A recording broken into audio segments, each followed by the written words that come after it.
Ramadan? And this question, akhi, requires a lecture. First of all, due to the reason that we have only 9 days. So if you have a marathon, you cannot get prepared to it in 9 days. If you have a competition, you would like to grow your muscles and become a bodybuilder, you need more than that. Ramadan for people is different. Some of us are blessed by Allah to have lived Ramadan throughout the whole year. So they're used to fasting Mondays and Thursdays, every month, every week. And they're used to fasting the 3 days, the white days every month. They're used to fasting Arafat, Ashura, everything. They are used to reciting 1 juz' minimum every night in tahajjud prayer. And they are used to giving charity for those who are needy, other than the zakat money. So, and they're used to engaging in dhikr after the salat. They're used to getting the hour plus after Fajr prayer in the masjid, remembering Allah until the sun rises, then praying 2 rak'ah to get the reward of Umrah and Hajj. Perfect, perfect, perfect every single day. So when Ramadan comes, nothing much changes for them. Business is as usual. And they are astonished when they see people being fatigued and tired and hungry and thirsty and cannot move. To them, it's business as usual, but they put it up a notch in the sense that, yeah, 1 juz' is not sufficient. So now we read 5 juz' a day or 7 juz' a day. Now we prolong our night prayer from like 50 minutes or 40 minutes into an hour or 2 hours. Now we are more careful in what we say and speak because we don't want any sins. There is no social media, there is no YouTube or TV channels at all blocked. We would like to focus on getting as much reward as we can. There is a lot on their mind how to gain rewards. Okay, connecting to my next of kin, my uncles, my aunts, my cousins, I haven't seen them, let me get in touch with them. Charity work, sadaqah, feeding the poor at the masjid, attending the first takbir in the masjid. There are a lot of things and the sky is the limit. However, the vast majority of the Muslims won't succeed, unfortunately, except those whom Allah has blessed. Why, Sheikh? Why so being so pessimistic? Because the vast majority of the Muslims, the first couple of days of Ramadan, they're all geared up, they're charged up, and they fast and they do the Taraweeh and they do the Qur'an.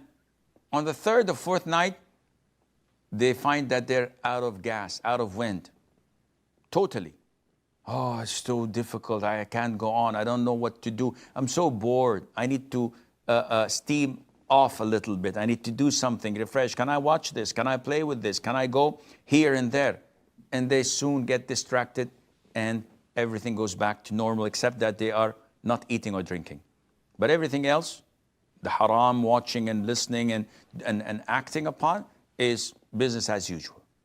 So to prepare for Ramadan, it's not only this month, it's a full life system that you have to adjust and synchronize with the Sunnah of the Prophet ﷺ, to live like he lived, to go around like he did, and also to be like the companions, may Allah be pleased with them. And as I said, this requires a full lecture.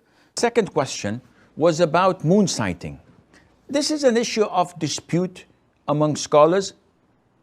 To cut a long story short, the most authentic opinion, as in accordance to the hadith of Ibn Abbas, may Allah be pleased with him, and with his father, where people in Mecca fasted differently to the place of Khilafah in Ash-Sham at the time of Muawiyah ibn Abi Sufyan, may Allah be pleased with him, and with his father. And there was a difference of 1 day due to different moon sighting. Yet Ibn Abbas, may Allah be pleased with him, stated that this is the Sunnah, meaning that each region has its own sighting. So Islamically, the people in Japan must have their own moon sighting the crescent.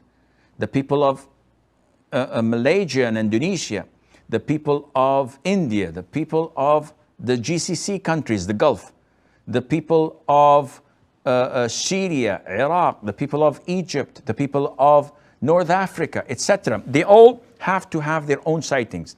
And there will be a difference of a day, maybe two. But this is normal. It will all come back to normal when the following months continue and follow. Some say that we have to have a global moon sighting. So it's one day for all. And this is wrong because prayer times are not the same. So when it's Maghrib in Saudi Arabia, it is midnight in India, and it is Fajr probably in Hawaii or somewhere else. So the timings are different, and likewise the moon sighting is different. If you are in a Muslim country, the Muslim ruler decides whether tomorrow is Ramadan or not, whether tomorrow is the day of Eid or not. And he should do this according to the moon sighting. But as he is the Muslim ruler and he has the authority, if he decides to go through calculations and neglect the moon sighting and imposes this upon his congregation, upon his citizens, upon his country, then they must obey him. And they must fast when he tells them that tomorrow is Ramadan, and they must break their fast when he tells them that tomorrow is Eid. And this is the most authentic opinion. For you guys in India, there isn't a Muslim country, there isn't a Muslim court, but you must, see, this is the problem of Muslims. They're never united. And each faction has its own imam or leader, and it is different parties. Each one has their own congregation, and they may consider the others to be kafir or to be innovated, people of innovation. They might be, but we lack unity. And this is a big problem. The Muslims have to unite. So, meanwhile, if you have a regional Islamic center or a judicial authority for the Muslims who are Muslims, and they tell you that tomorrow is the first of Ramadan, you have to comply and follow them, instead of each one saying that, no, I'm going to sight the moon and my Ramadan is different than yours because you did not sight it. So no, this is not the way to go about it, and Allah Azza wa Jal knows best.